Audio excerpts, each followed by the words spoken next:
Well, good afternoon, everybody. You are the faithful. You're still here. It's Friday. You haven't got out. I appreciate you all sticking around for this presentation. We've had some very serious discussions this morning. Can I actually tell a joke before? And being a politician, I can actually tell a politician joke. I'm Polish, so I can tell Polish jokes. I can also tell a politician jokes. I'm a politician. And there was this politician, very senior politician, and he got in a very horrible car accident. He died. And he's standing before the pearly gates, and St. Peter comes out to greet him. And he says, we don't usually have someone of your caliber here in heaven, and so I'm really perplexed on what to do with you. He's like, well, just very easy, just let me in. It's like, no.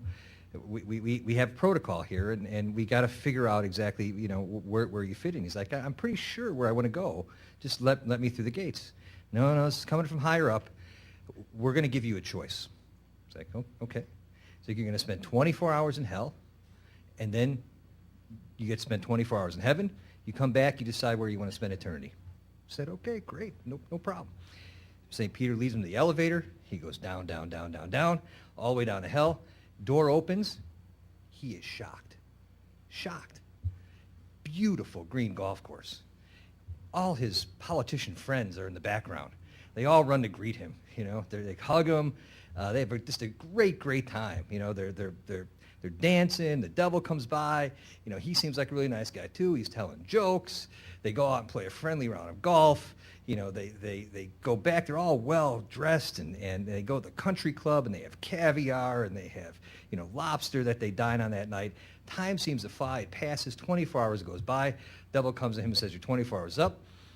You have to go back up to meet St. Peter." He's like, this is fantastic. I would have never thought about it, but I had a really good time. Thank you so much. He says, no problem. Brings him back the elevator, goes back up. St. Peter says, now it's time for your 24 hours in heaven. Goes up to heaven, and he has a really nice time. They're on clouds. They're very peaceful. They're singing songs all day long. 24 hours goes by. Time flies again. 24 hours is up. Comes back down, St. Peter. St. Peter says, well, now it's time for you to choose. Politician scratches his head. He says, I would have never thought this, but hell was pretty good. They had a great golf course. All my friends were there. I'm really torn, but I never thought I'd say this, but I actually think I want to go to hell. St. Peter says, you sure? He said, yeah, I'm really sure. I actually want to go spend eternity in hell. He says, okay. Brings back the elevator, goes down. The doors open. This time, he is shocked. It is a wasteland. Garbage everywhere. His friends are in rags. They're picking up garbage. There's smoke and fire. Satan comes by, puts his hand on his shoulder. Politician looks up to him. He says, I don't understand. 24 hours ago, I was down here. It was a golf course. It was great. We were having a good time and dancing. It was, everybody was dressed well. Now, got all my friends in rags. They're picking up garbage. It's smoke and fire. I don't get it. Devil looks at him and says, 24 hours ago, we were campaigning. Today, you voted.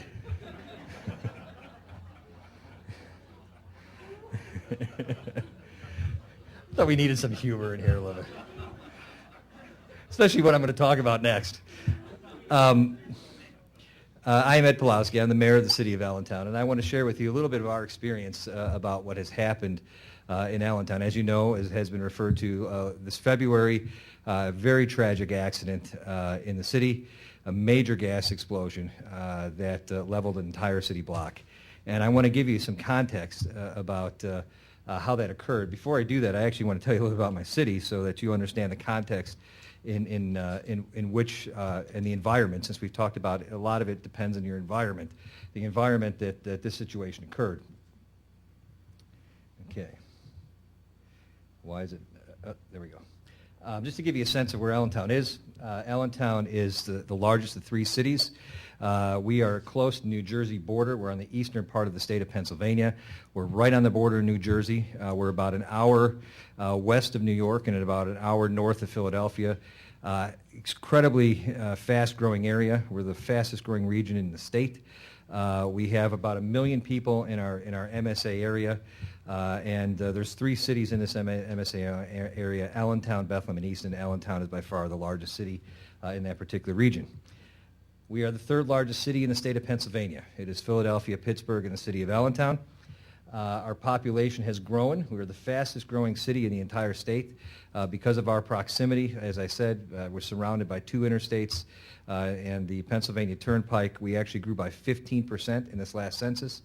And we would actually have been the fastest growing municipality in the whole state, except a township that's bordered directly adjacent to us actually grew by 15 more people, which I beat up my staff profusely over, said you couldn't find 15 more people to register for the census. But we were by far the fastest growing city in the state.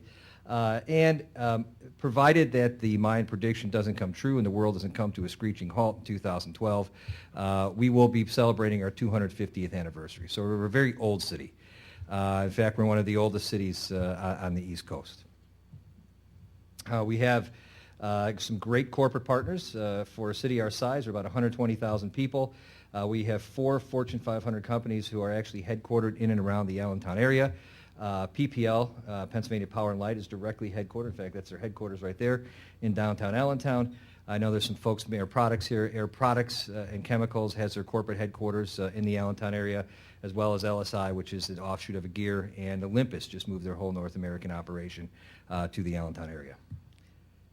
We have some great colleges. We have 2 renowned colleges, Muhlenberg, which was one of the best private colleges on the East Coast, and we have one of the few remaining all-women colleges in Cedar Crest that's headquartered in Allentown as well as 4 major hospitals. In fact, the healthcare industry is huge in Allentown, the Lehigh Valley. It makes up about 40,000 jobs in our area. So we have a huge healthcare industry that has developed in our area as well.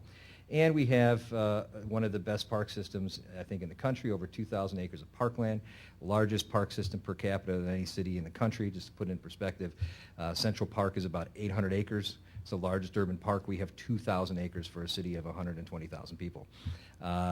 26 different city parks, 25 miles of walking trails, great park system and network, and we were voted one of the top 30 cities in the country for starting a business by Forbes magazine. So that's my little sales pitch on Allentown. Every mayor has to do that. But that's also to give you some context of where we're at. We're a very mature city. We have a lot of very mature neighborhoods. If you look at our areas, we have 4 distinct historic districts. We have, typical for the East Coast, a row home type complex where very densely populated urban neighborhoods, a lot of folks really pushed together in a very small area, like a lot of northeast and eastern cities. The vast majority of our housing, over 60%, was built before 1939.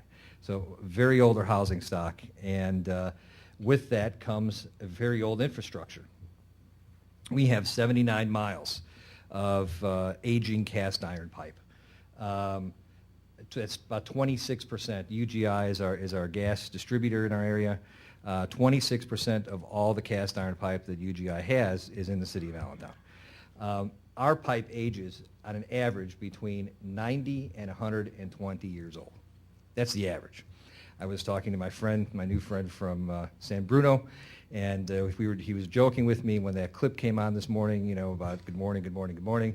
So that's as old as your pipe. I said, no, motion pictures weren't even around when my pipe was put into the ground. It's a lot older than that. And the gas company has estimated that it's going to take 40 years to replace this pipe because they're doing about 1 to 4 miles a year, which means, and you can see this is the area. Look how densely, look at this map. Look how densely populated. This is the downtown area. In fact, that area right there, right in the center of it, is where the explosion actually occurred. Incredibly densely populated area with a lot of really, really, really old infrastructure underground. And just to put in perspective, it's going to be anywhere from 130 to 160 years old, this pipe, by the time it's actually replaced. Sorry, folks, that is way too old. I don't care what regulation you talk about. I don't care what study you use. When you got iron pipe that's 160 years old delivering a combustible substance. That's way too old. I don't care whatever standard you use. And because of that, we had a recipe for disaster. We had a cast iron pipe that broke in the street. The age of the pipe was about 80 years old. It ignited a house that was where the gas had seeped into the basement. That ignition sparked an explosion that leveled two houses. I mean, just literally leveled them. There was nothing left. If you could see down here, you see this slide right here? See that white door? This is one of those sort of self car washes, you know, self-wash car washes where they have little bays. The bay doors were closed. This was across the street about 500 feet away from the blast. That white door is the front door. The back door is what that black area is in the bottom. So the blast was so powerful. You could see the fire raging in the background. The blast was so powerful, it literally ripped the front door off that bay and rammed it through the metal door in the back. That's how powerful that blast was, 500 feet away. And this was a low-pressure line. This was not a high-pressure line like in San Bruno. This was a low-pressure line, and that's how powerful the blast was that occurred last February. And of course, it had a human toll. You know, 5 people are dead. The elderly couple in the first house, as you can see, the place that's gone, died instantaneously. 3 others died. There was another gentleman that, poor guy, he's like Job. He lost everything. He had his mother living with him. He had his daughter living with him. He had his grandson living with him. And he had a son who was, I think, 11 or 12. His son had some stomach problems. He actually left his house that night to take his son to the hospital. He came back. His house was gone. His mother was gone. His daughter was gone. His grandson was gone. I mean, he lost his whole world in one explosion. You could see right here, this is that car wash I was telling you about, where the door went through the back. That's how far away, distance-wise, it was from the actual blast. The pipe that cracked was a 12-inch cast iron pipe. It was 80 years old. And interestingly enough, the elderly couple in the first house where the explosion actually was ignited didn't even have gas. They had no gas connection to their house. They had all electric. In fact, the gas had broken in the street. The line had cracked in the street, seeped through into their basement, and I guess it was when she turned on a light in her basement, that was the ignition source that actually sparked this particular blast. 8 homes were destroyed in that particular blast. We had an immediate response. I, as any mayor would do, as I'm sure the mayor of San Bruno has done, called on our federal federal legislators and our state legislators to address this issue. Our Congressman Dent held a discussion with a number of other congressmen in the our PA delegation. Senator Casey immediately contacted Secretary LaHood, who came out and actually toured the site and met with the families. He was fantastic, and he actually pushed. It was shortly after that when he actually had the first meeting with the providers and advocacy groups about pipeline regulations. He promised to do that after touring this particular site. UGI actually, since that point, has started to replace a lot of the cast iron pipe with plastic pipe, and that's one of them that you see right there. But it's a very, very slow process on their part. And the problem still continues. This hasn't been the first time for us. I've been mayor for 6 years. I've had 2.5 blocks of my city blow up. 2.5 blocks. In the past 20 months, we have had 295 reported leaks in the city of Allentown. People have literally called the fire department where we have responded. In the last 20 months, I've had 9 times where I've had to evacuate entire neighborhoods. 9 times. Going back, looking at the statistics, which I did in putting this presentation together, I was in shock and awe. We actually had 748 reported leak calls that the fire department has responded to in the city of Allentown in the last 4 years. 748 times we have gone out to respond to leaks. 164 times we've had to evacuate apartments, houses, blocks, or entire neighborhoods. This is scary stuff. It is scary stuff. Listen, as a mayor, I respond to a lot of stuff. Even as a mayor of a small city, you get hammered with stuff all the time. Last year I've had an earthquake. I've had a snowstorm in October that knocked out power to 1 million people. I've had a hurricane come through. It flooded like half. We respond to stuff all the time. Do you know the thing that keeps me up at night? Do you know the thing that scares the living crap out of me? It's knowing that I have 79 miles of pipe that I have no ability to even affect, that could crack and blow up any time in my streets, and has. It scares me, folks. I know there's folks here in the industry. I know there's folks that are going to say, the industry is doing a great job. I am scared. I'm scared. I am scared. In fact, we just experienced a leak just 2 weeks ago. Now, this was only 4 blocks from the site of that explosion. 4 blocks. It happened literally 2 days after our illustrious senator from Kentucky, Rand Paul, decided to block the Pipeline Safety Act. We had a leak that was in the street, another cast iron pipe that broke at the connection. This time it was in an intersection with a nursing home. 140 people in that nursing home, 19 of them on ventilators. 19 on ventilators. We opened up the manhole cover. There was 95% gas coming out of the manholes. It cracked. It started seeping its way into the sewer system.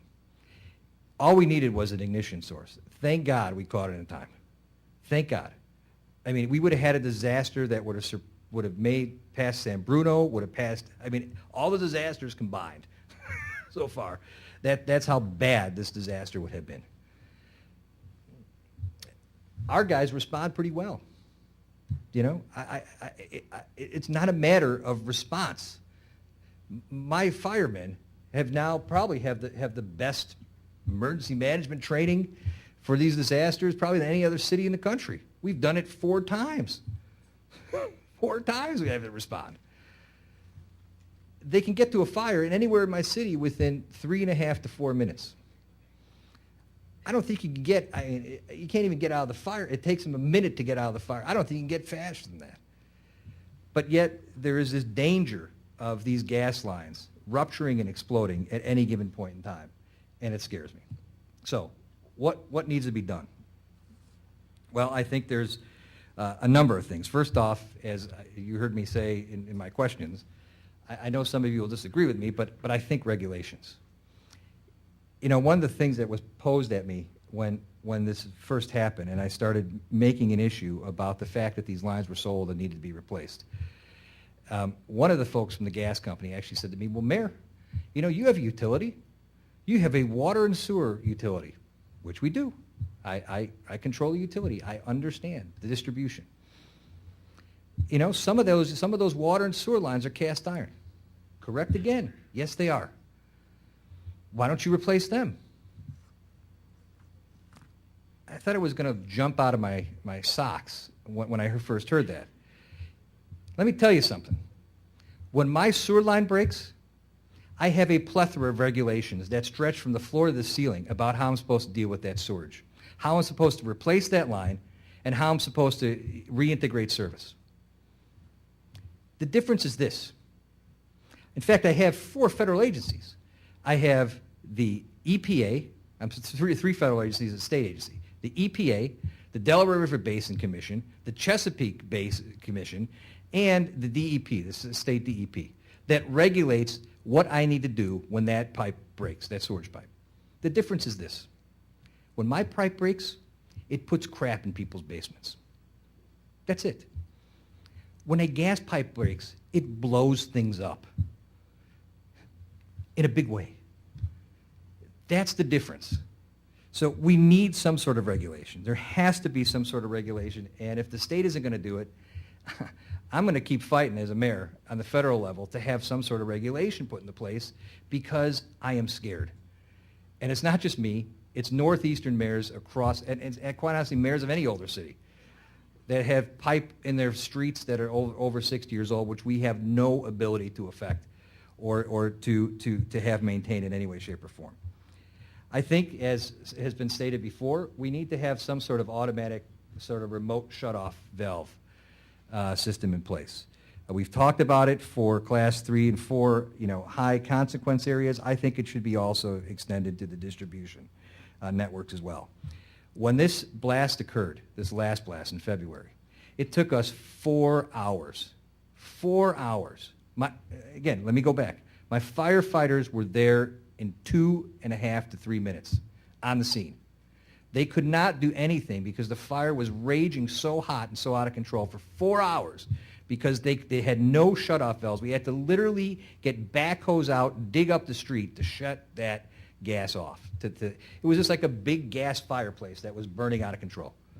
Now, luckily, as you could see from the picture, it was a snowy day, it was really cold, and there was no wind. Because if it wasn't, that fire would have spread through homes. I mean, we could have lost 2, 3, 4, 5, 6 blocks of homes easily with the rage and intensity that burned with that particular fire. So I'm a proponent, and I really believe that there needs to be some sort of legislation in place to have automatic shutoff, just from a very practical standpoint. I also think we need to require operators to inspect pipelines at least every 5 years. In Pennsylvania, we have very few regulations whatsoever to actually inspect those pipelines. It's actually put on the companies themselves have to hire inspectors to basically inspect themselves. I think that's insane. I really do. I think it's insane. And when you look at it I was reading a recent NTSB report that said, federally across the board, both state and federal regulators, there's only about 500 of them, for a transportation system that transports a very toxic and highly flammable substance.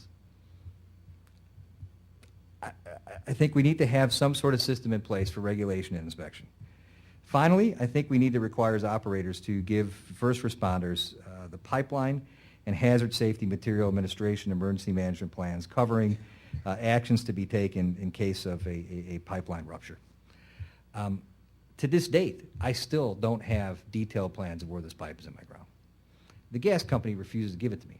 They say it's for, homeland security, that could be a terrorist hazard. Yet I'm required to give them where my water pipe, is actually put into the ground. In fact, I'm required to put that online. Now, first off, do I really think Al-Qaeda is going to target Allentown, Pennsylvania as a potential terrorist disaster? Probably not. Do I think they're going to target San Bruno as a place where they're going to plant the flag in America to have a terrorist disaster take? Probably not. And if they were, would they actually be targeting the natural gas pipeline, or would they actually be targeting the water system where they can actually probably poison hundreds of thousands of people simultaneously? I would think the water system would be a more viable target for terrorist intervention. Yet I can't even get my emergency management people to have a grid of where this pipeline is laid. It's kind of nonsensical and kind of practical if you're going to actually have a proactive approach in addressing the situation. So I agree with many of the folks. I appreciate the trust for having me out here. I'm going to close with this quote from LBJ that I like a lot. Yesterday is not ours to recover, but tomorrow is ours to win or lose. Obviously, we can't go back and replace the lives and the property lost that we've lost, that San Bruno's lost, that other folks have lost in the past. But we can change the future. And I appreciate all of you being here, whether you're part of the industry, whether you're advocates. We have an opportunity to actually change the course of this discussion, to make a difference, to have a place where we get to zero. We can do that. I don't believe it's an impossible task. I believe it may require some regulation. I mean, that's just my personal feeling. I know it's in a very difficult time period that we have in this political climate that we live in, especially when everybody and their uncle's talking about limited government, to actually say, hey, we need more regulation and maybe we need to have some controls on an industry that seems to be expanding. I know that's a tough thing to say. I don't mind saying it because I live it every day. I live with the fear of what the consequences are of us not having those regulations. I'm just going to close real quick, but one other thing real quick. You know, I'm really perplexed as a politician about this whole discussion of limited government. It really perplexes me, and it's never been more profound than now. You know, recently I had the privilege of going to Haiti. I went to Haiti to help out after about 7-8 months after the hurricane hit there, and we were able to actually bring them a garbage truck. If you've ever been to Haiti, you'll see what I'm talking about in a second. But and work with them on a number of things to rebuild Carrefour, which is a city right outside of Port-au-Prince. You know, for those who really like limited government, you should go to Haiti. They have very limited government. In fact, they have no government at all. Okay? They also have garbage burning in the streets. You know, no clean water, no sanitation, you know, 3 of the most dangerous neighborhoods on the planet, and the poorest poverty level in this hemisphere. This is what we're aspiring to? Really? This is what we want to be? That's insane. We have the ability to actually make a difference. We are Americans. We have the ability. I'm not saying we need to create regulations like we have, you know, for with the EPA and, you know, for sewer discharge, because I would agree. That is unpractical. Some of that stuff is just insane.